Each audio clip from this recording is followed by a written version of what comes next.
அனைவருக்கும் வணக்கம். இன்றைக்கி நம்ம காப்பியாஸ் வில்லேஜ் கிச்சன் சேனலில் நாம் பார்க்க போகிறது நெல்லிக்காய் மற்றும் கோவைக்காய் சேர்த்து சுவையான ஒரு பச்சடி. இந்த கோவைக்காய் பச்சடி ஆந்திரா ஸ்டைல் பச்சடி தாங்க. நாம் இது போல் பச்சடி வகைகள் நம்மளுடைய சாதத்தில் சேர்க்க மாட்டோம். கோவைக்காய் அவங்க நிறையா செய்வாங்க. அதில் நான் நெல்லிக்காய் சேர்த்து கூடுதல் சுவையாக நம்ம செய்திருக்கிறோம். அதுதான் இதோடைய சிறப்பு. வெயிலில் நமக்கு குழம்பு சேர்த்து சாப்பிட்றத அதிகமாக தவிர்க்கிறோம். இது போல் பச்சடி வகைகள் நல்லெண்ணெய் நெய் சேர்த்து சாப்பிடும் போது நடுவே அந்த வெங்காயங்கள் கடிப்படும் போது இன்னும் சுவையாக இருக்கும். கண்டிப்பாக இதை பார்த்துட்டு கோவைக்காய் பிடிக்கிறவங்க செய்து பார்ப்பீங்க. மேலும் நம்ம சேனலில் கோவைக்காய் வச்சு நிறைய ரெசிபீஸ் போட்டிருக்கோம். ஒரு பிளேலிஸ்ட்டும் இருக்குது, எடுத்து பாருங்கள். Hello viewers, welcome to காப்பியாஸ் village kitchen. நாம் இன்றைக்கி ஒரு 300 கிராம் அளவுக்கு கோவைக்காய் எடுத்துருக்குறோம். நல்லா பச்சையாக இருக்கணும், கொஞ்சம் கூட பழுப்பு இருக்கக்கூடாது. அப்படி கிடையாது. இந்த பச்சடிக்கு கொஞ்சமாக பழுத்து இருந்தால் கூட ஒரு மாதிரி உள்ளே சிவப்பு நிறம் வந்திருக்கும் பாருங்கள். அந்த மாதிரி இருந்தாலும் ஓரளவுக்கு பாதி பழுத்து இருந்தாலும் அந்த கோவைக்காயை தாராளமாக பயன்படுத்தலாம். இந்த பச்சடிக்கு நல்லா அலசிட்டு கோவைக்காயை சிறு சிறு துண்டுகளாக நறுக்கி வச்சுக்கோங்க.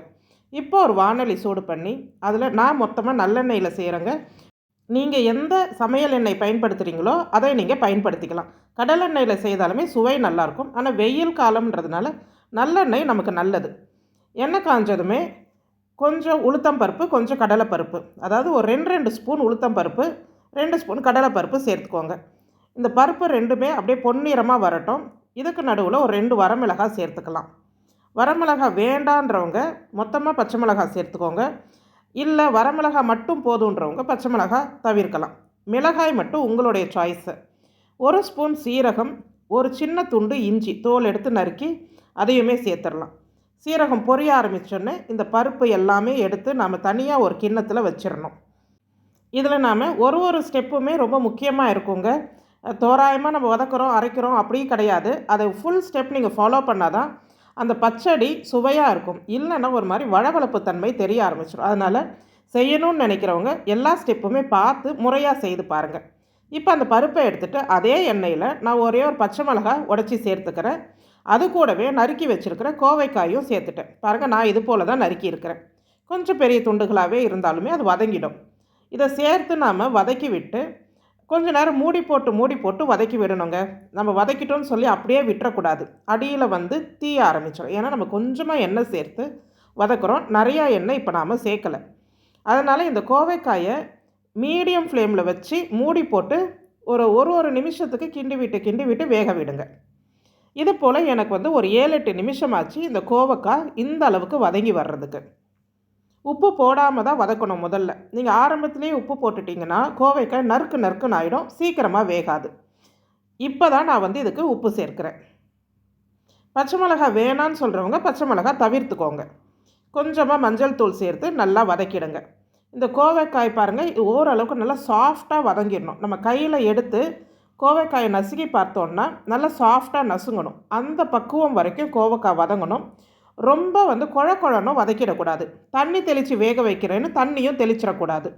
இப்போ இந்த ஸ்டேஜில் நான் ஒரு 2 நெல்லிக்காய் எடுத்துக்கிறேன். 2 இல்லை 3 நெல்லிக்காய் தாராளமாக எடுக்கலாங்க. ஏன் நம்ம நெல்லிக்காய் சேர்த்து செய்கிறோன்னா இதில் நாம் புளி சேர்க்க போகிறதில்ல. நெல்லிக்காய் இல்லை அப்படின்னு நினைக்கிறவங்க புளி சேர்த்துக்கோங்க. இந்த ஸ்டேஜில் ஒரு சின்ன நெல்லிக்காய் சைஸில் கொஞ்சமாக புளி எடுத்து சேர்த்து இதில் ஒரு வதக்கி எடுத்துடலாம். நெல்லிக்காய் சேர்த்து ரொம்ப நேரம் வதக்கக்கூடாது. அந்த நீர்த்தன்மை போகிறதுக்காக நான் ஒரு 10 செகண்ட் போல் நெல்லிக்காயை சேர்த்து ஒரு கிண்டி அதை எடுத்துடுறேன். இப்போ பாருங்கள், கோவைக்காய் எப்படி வெந்திருக்குன்னு காட்டுறேன். கையில் எடுத்து நம்ம மசிச்சோன்னா இந்த அளவுக்கு சாஃப்டாக இருக்கணும். இந்த பக்குவம் தான் சரி. இப்போ கடைசியாக நாம் கொஞ்சம் கருவேப்பிலை, நல்லா கொழுந்து கருவேப்பிலையை அலசி சேர்த்துக்கோங்க. கொஞ்சம் புதினா, கொஞ்சம் கொத்தமல்லி. இதில் நீங்கள் எதை வச்சுருக்கிறீங்களோ அதை சேர்த்துக்கோங்க. 3மே இருந்தால் ரொம்ப சுவையாக இருக்கும். கருவேப்பிலை, கொத்தமல்லி, புதினா அதை அதில் கொஞ்சமாக அலசிட்டு சேர்த்துக்கோங்க. சேர்த்துட்டு இதை நம்ம ரொம்ப நேரம் வதக்கக்கூடாது. நல்லா அப்படியே ஒரு கிளறினோன்னா அந்த இலைகள் பாருங்கள் உடனே அப்படியே சுருங்கிடும். பச்சை நிறம் போகாமல் இந்த கோவைக்காய் கலவையை அப்படியே எடுத்து வேறு ஒரு தட்டில் மாற்றி வச்சுருங்க. நம்ம ஏற்கனவே பருப்பு எடுத்து வச்சோம் இல்லையா, அதில் நாம் வைக்கக்கூடாது. அதனால் இதை நாம் தனியாக வைக்க போகிறோம். அடுத்து எண்ணெய் வதக்கலான்னு பார்த்துடலாம். இப்போ இந்த வாணலியில் சும்மா ஒரு 1/2 ஸ்பூன் மட்டும் எண்ணெய் சேர்த்துக்கோங்க.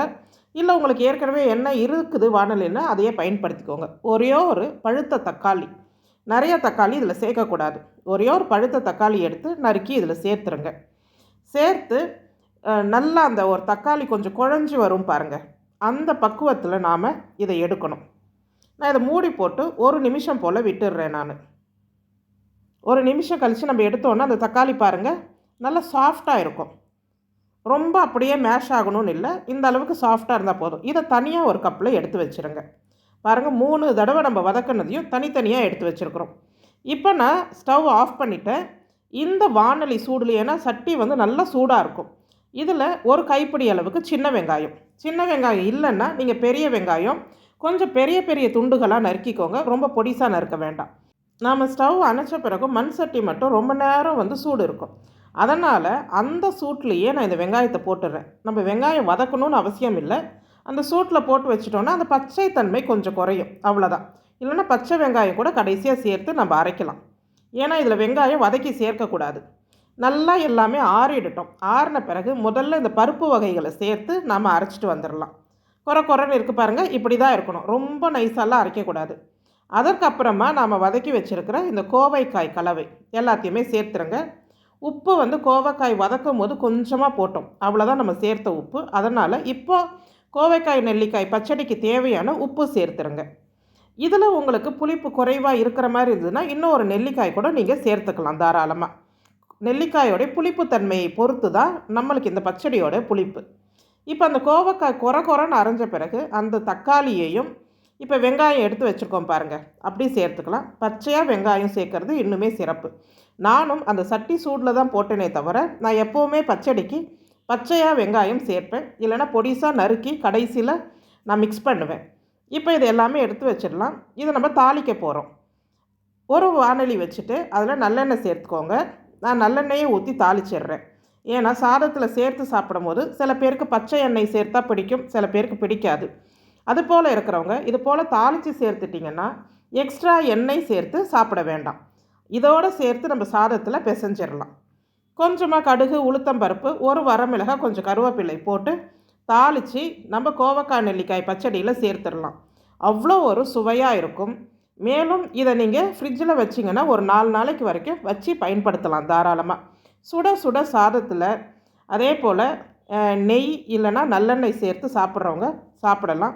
இல்லை இந்த எண்ணெயே எனக்கு போதும், இந்த தாளித்த எண்ணெயே எனக்கு போதுன்றவங்க இந்த பச்சடியை மட்டும் ஒரு உருண்டை வைத்து சாதத்தில் பிசைஞ்சு சாப்பிடலாம். சப்பாத்தி கூட சாப்பிடணுன்னாலும் ரொம்ப சுவையாக இருக்கும். இந்த வெயிலுக்கு கூழ் கூட இதை ஒரு சைட் டிஷ்ஷாக தொட்டுக்கிட்டு சாப்பிடலாம். நீங்களும் இந்த கோவைக்காய் நெல்லிக்காய் பச்சடி செய்து பாருங்கள். கண்டிப்பாக உங்கள் எல்லாருக்குமே பிடிக்கும். இதுவரை கோவைக்காய் சாப்பிடாதவங்க கூட நீங்கள் இப்படி செய்து கொடுத்தீங்கன்னா அது கோவைக்காய்னு அவங்களால கண்டுபிடிக்க முடியாது. செய்து பாருங்கள். உங்களுக்கு இந்த பச்சடி பிடிச்சிருந்தது அப்படின்னா நம்ம காப்பியாஸ் வில்லேஜ் கிச்சன் சேனலுக்கு ஒரு லைக், ஷேர், கமெண்ட் பண்ணுங்கள். முடிஞ்சால் ஒரு ஹைப் பாயிண்ட் கொடுங்க. நன்றி.